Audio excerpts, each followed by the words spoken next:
Mengalami gagal bayar di aplikasi kredit pintar, apakah penagihannya aman, baik-baik saja, atau barbar? Dan seperti apa DC lapangan yang dimiliki oleh kredit pintar? Benarkah jika kita telat bayar dan gagal bayar ini pasti didatangi oleh DC lapangan dari kredit pintar? Oke teman-teman, kredit pintar masih menjadi aplikasi pilihan pinjaman online resmi OJK. Kalau kita lihat di website resminya, masih terdaftar dan berizin. Jadi aplikasi kredit pintar ini, orang-orang yang mengalami telat bayar dan gagal bayar ini sebenarnya tidak semua salah orang yang galbay. Tidak semua orang yang salah telat bayar itu ya. Jadi orang yang telat bayar itu tidak semuanya salah. Terkadang ada yang tenornya ini kecepatan nih dari si kredit pintar. Misalnya nih teman-teman pilih yang 1 bulan.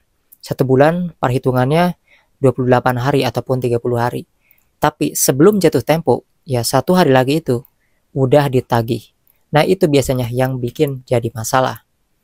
Maka dari itu terkadang di sini bukan orang yang meminjam yang tidak tepat bayar, tetapi orang yang memberikan pinjaman lah, pinjolnya yang memberikan pinjaman yang tidak tepat ketika melakukan penagihan. Itu yang menjadi masalah. Jadi di sini kredit pintar juga kadang seperti itu.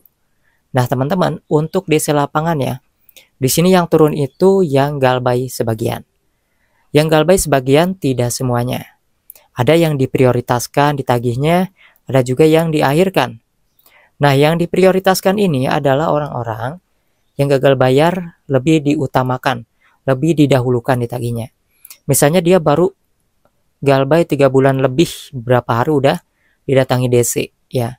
Tetapi kenapa kok ada orang yang aman nih? Ada orang yang 2 tahun, 3 tahun ya. Tapi kok dari kredit pintar ini gak didatangi juga? Artinya orang tersebut yang aman bertahun-tahun ini masih menunggu giliran. Ditagihnya ini diakhirkan ya, bukan diprioritaskan. Itulah mengapa ada yang baru beberapa bulan langsung didatangi ke rumahnya, ada juga yang bertahun-tahun aman. Ya intinya sih tergantung nasib juga ya. Ya di sini teman-teman seperti itu untuk kredit pintar.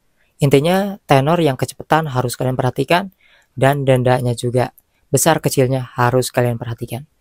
Resiko terbesar gagal bayar di kredit pintar adalah terkena selik OJK.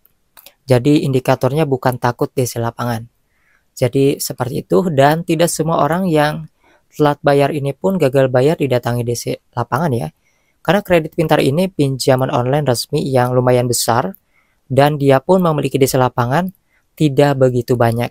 Jadi kalau misalnya kalian perhatikan dari jutaan orang yang melakukan pinjaman, itu di antara mereka pastinya udah nyampe ada 1 juta kurang lebih yang telat bayar, termasuk gagal bayar.